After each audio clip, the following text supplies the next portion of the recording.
शांति। आज 23 सितंबर 2025 की बाबा की साकार मुरली है। मुरली के महावाक्य हैं, मीठे बच्चे, हर बात में योग बल से काम लो। बाप से कुछ भी पूछने की बात नहीं है। तुम ईश्वरीय संतान हो, इसलिए कोई भी आसुरी काम न करो। प्रश्न है, तुम्हारे इस योग बल के करामत क्या है?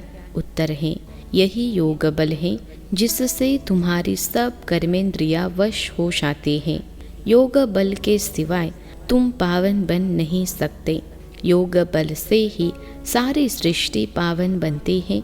इसलिए पावन बनने के लिए व भोजन को शुद्ध बनाने के लिए याद की यात्रा में रहो। युक्ति से चलो, नम्रता से व्यवहार करो। ओम शांति।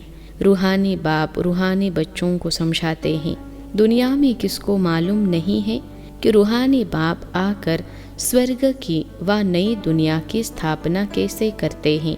कोई भी नहीं जानते हैं। तुम बाप से कोई भी प्रकार की मांगनी नहीं कर सकते हो। बाप सब कुछ समझाते हैं, कुछ भी पूछने की दरकार नहीं रहती। सब कुछ आपे ही समझाते रहते हैं। बाप कहते हैं, मुझे कल्प कल्प इस भारत खंड में आकर क्या करना है? सो मैं शांता हूँ, तुम नहीं शांते। रोज रोज समझाते रहते हैं। कोई भल एक अक्षर भी न पूछे तो भी सब कुछ समझाते रहते हैं। कभी पूछते हैं, खान पान की तकलीफ होती है। अब यह तो समझ की बात है। बाबा ने कह दिया है, हर बात में योग बल से काम लो, याद की यात्रा से काम लो। और कहा भी शव तो मुख्य बात बाप को जरूर याद करना है और कोई भी आसुरी काम नहीं करना है। हम ईश्वरीय संतान हैं, वह है सबका बाप। सबके लिए शिक्षा एक ही देंगे। बाप शिक्षा देते हैं, बच्चे स्वर्ग का मालिक बनना है। राजाई में भी पोजीशन तो होती है ना। हर एक के पुरुषार्थ अनुसार मर्तबा होता है। पुरुषार्थ बच्चों को करना है और प्रारब्ध भी बच्चों को पानी है। पुरुषार्थ कराने के लिए बाप आते हैं। तुमको कुछ भी पता नहीं था कि बाप कब आएंगे, क्या आकर करेंगे, कहाँ ले जाएंगे। बाप ही आकर समझाते हैं। ड्रामा के प्लान अनुसार तुम कहाँ से गिरे हो? एकदम ऊंच चोटी से। जरा भी बुद्धि में नहीं आता कि हम कौन हैं। अब महसूस करते हो ना? तुमको स्वप्न में भी नहीं था कि बाप आकर क्या करेंगे। तुम भी कुछ नहीं जानते थे। अब बाप मिला हुआ है तो समझते हो। ऐसे बाप के ऊपर तो न्यौछावर होना पड़े। जैसे पतिव्रता स्त्री होती है तो पति पर कितना न्यौछावर जाती है। चिता पर चढ़ने में भी डर नहीं होता है।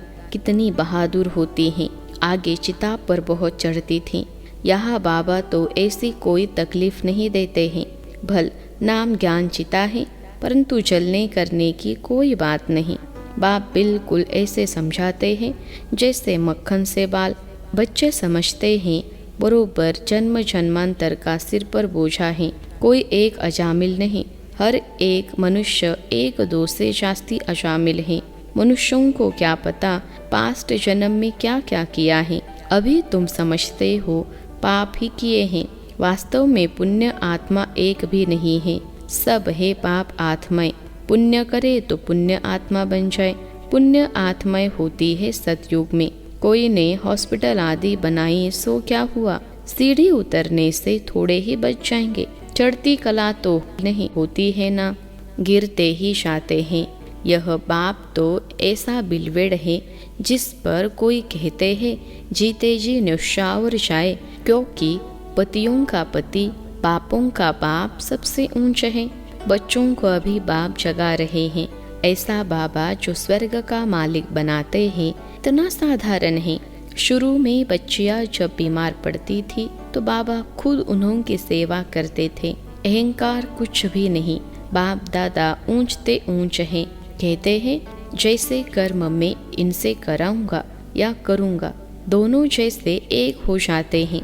पता थोड़े ही पड़ता है बाप क्या करते हैं, दादा क्या करते हैं। कर्म अकर्म विकर्म की गति बाप ही बैठकर समझाते हैं। बाप बहुत ऊंच हैं। माया का भी कितना प्रभाव है। ईश्वर बाप कहते हैं ऐसा मत करो तो भी नहीं मानते हैं। भगवान कहते हैं मीठे बच्चे यह काम नहीं करना, फिर भी उल्टा काम कर देते हैं। उल्टे काम के लिए ही मना करेंगे ना। लेकिन माया भी बड़ी ज़बरदस्त है। भूले चूके भी बाप को नहीं भूलना है। कुछ भी करे, मारे अथवा कूटे, ऐसा कुछ बाप करते नहीं हैं। परंतु यह एक्सट्रीम में कहा जाता है। गीत में भी है, तुम्हारे दर को कभी नहीं छोड़ेंगे, चाहे कुछ भी करो। बाहर में रखा है क्या है। बुद्धि भी कहती है जाएंगे कहाँ। बाप बादशाही देते हैं, फिर थोड़े ही कभी मिलती हैं। ऐसे थोड़े ही है, दूसरे जन्म में कुछ मिल सकता है।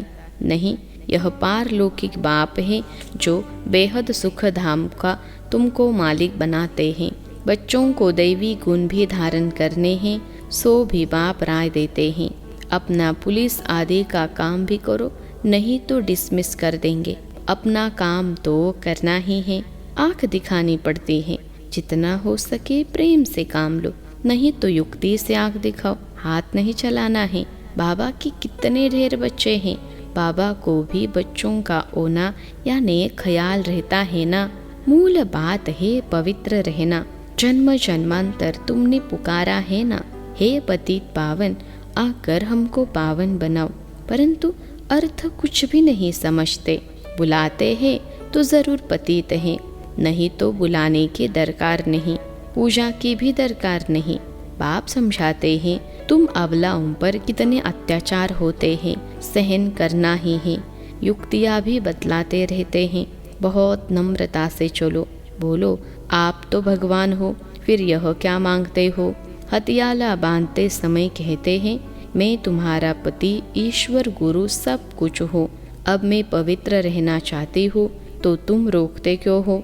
भगवान को तो पतित पावन कहा जाता है ना। आप ही पावन बनाने वाले बन जाओ। ऐसे प्यार से नम्रता से बात करनी चाहिए। क्रोध करे तो फूलों की वर्षा करो। मारते हैं फिर अफसोस भी करते हैं। जैसे शराब पीते हैं तो बड़ा नशा चढ़ जाता है, अपने को बादशाह समझते हैं। तो यह विष भी ऐसी चीज़ है, बात मत पूछो। पछताते भी है, परंतु आदत पड़ी है तो वह टूटती नहीं है। एक दो बार विकार में गया, बस नशा चढ़ा, फिर गिरते रहेंगे। जैसे नशे की चीज़ें खुशी में लाती हैं, विकार भी ऐसे हैं। यहाँ फिर बड़ी मेहनत है। सिवाय योग बल के कोई भी कर्मेंद्रियों को वश नहीं कर सकते। योग बल की ही करामत है, तब तो नाम मशहूर है। बाहर से आते हैं यहाँ योग सीखने, शांति में बैठे रहेंगे। घर बार से दूर हो जाते हैं, वह तो है आधा कल्प के लिए आर्टिफिशियल शांति। किसको सच्ची शांति का मालूम ही नहीं। बाप कहते हैं बच्चे तुम्हारा स्वधर्म ही है शांत। इस शरीर से तुम कर्म करते हो। जब तक शरीर धारण न करे तब तक आत्मा शांत रहती है, फिर कहाँ न कहाँ जाकर प्रवेश करती है। यहाँ तो फिर कोई कोई सूक्ष्म शरीर से धक्के खाते रहती हैं। वह छाया के शरीर होते हैं। कोई दुख देने वाले होते हैं, कोई अच्छे होते हैं। यहाँ भी कोई भले मनुष्य होते हैं जो किसको दुख नहीं देते हैं, कोई तो बहुत दुख देते हैं। कोई जैसे साधु महात्मा होते हैं। बाप समझाते हैं मीठे मीठे से खिलते बच्चों, तुम 5000 वर्ष के बाद फिर से आकर मिले हो, क्या लेने लिए। बाप ने बताया है तुमको क्या मिलने का है। बाबा आपसे क्या मिलना है, यह तो प्रश्न ही नहीं। आप तो हो ही हेविनली गॉडफादर, नई दुनिया के रचयिता, तो ज़रूर आपसे बादशाही ही मिलेगी। बाप कहते हैं थोड़ा भी कुछ समझ कर जाते हैं तो स्वर्ग में ज़रूर आ जाएंगे। हम स्वर्ग की स्थापना करने आए हैं। बड़े से बड़ा आसामी है भगवान और प्रजापिता ब्रह्मा। तुम जानते हो विष्णु कौन है, और कोई को भी पता नहीं है। तुम तो कहेंगे हम इनके घराने के हैं। यह लक्ष्मी नारायण तो सतयुग में राज्य करते हैं। यह चक्र आदि वास्तव में विष्णु को थोड़े ही है। यह अलंकार हम ब्राह्मणों के हैं। अभी यह नॉलेज है, सतयुग में थोड़े ही यह समझाएंगे। ऐसी बातें बताने की कोई में ताकत नहीं है। तुम इस 84 के चक्र को जानते हो, इनका अर्थ कोई समझ न सके। बच्चों को बाप ने समझाया है, बच्चे समझ गए हैं। हमको तो यह अलंकार शोभते नहीं, हम अभी शिक्षा पा रहे हैं, पुरुषार्थ कर रहे हैं, फिर ऐसे बन जाएंगे। स्वदर्शन चक्र फिराते फिराते हम देवता बन जाएंगे। स्वदर्शन चक्र अर्थात रचयिता और रचना के आदि मध्य अंत को जानना है। सारी दुनिया में कोई भी यह समझा नहीं सकते कि यह सृष्टि का चक्र कैसे फिरता है। बाप कितना सहज कर समझाते हैं। इस चक्र की आयु इतनी बड़ी तो हो नहीं सकती।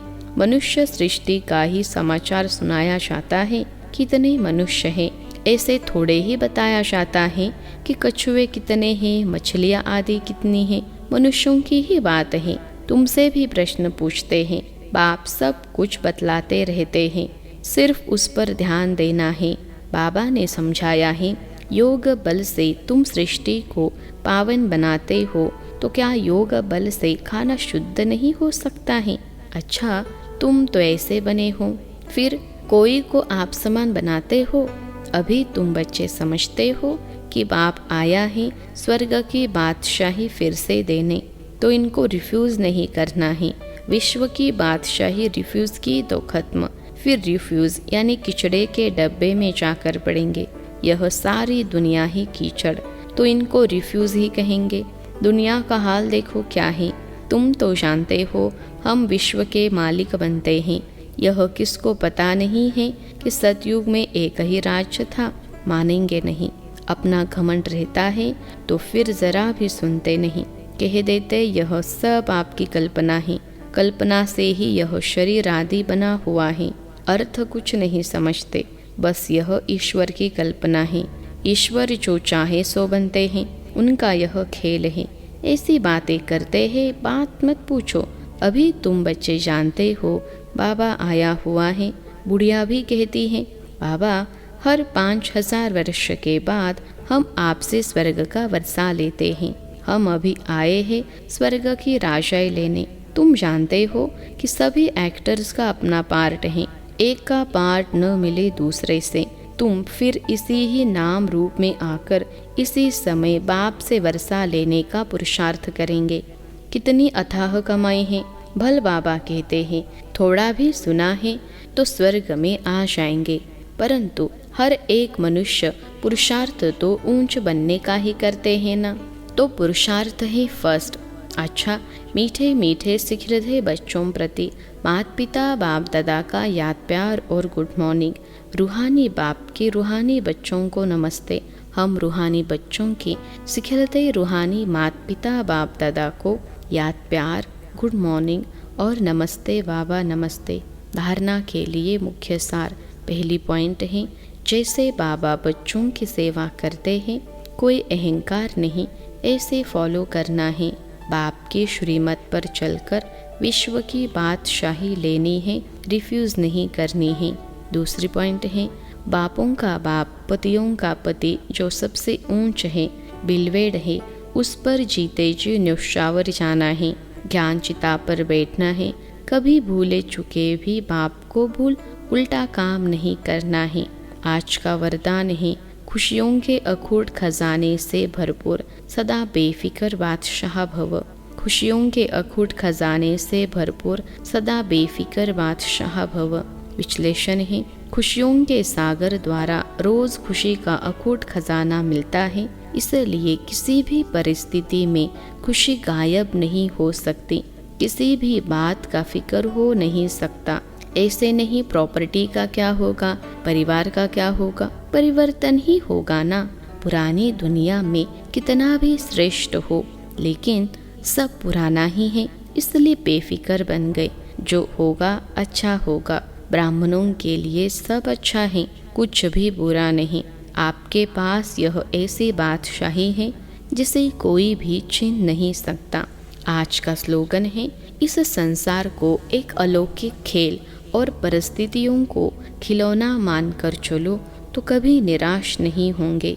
इस संसार को एक अलौकिक खेल और परिस्थितियों को खिलौना मानकर चलो तो कभी निराश नहीं होंगे। अव्यक्त इशारे। अब लगन की अग्नि को प्रज्वलित कर योग को ज्वाला रूप बनाओ। लास्ट सो फास्ट पुरुषार्थ ज्वाला रूप का ही रहा हुआ है। पांडवों के कारण यादव रुके हुए हैं। पांडवों की श्रेष्ठ शान, रूहानी शान की स्थिति यादवों के परेशानी वाली परिस्थिति को समाप्त करेगी। तो अपनी शान से परेशान आत्माओं को शांति और चैन का वरदान दो। ज्वाला स्वरूप अर्थात लाइट हाउस और माइट हाउस स्थिति को समझते हुए इसी पुरुषार्थ में रहो। अच्छा, ओम शांति।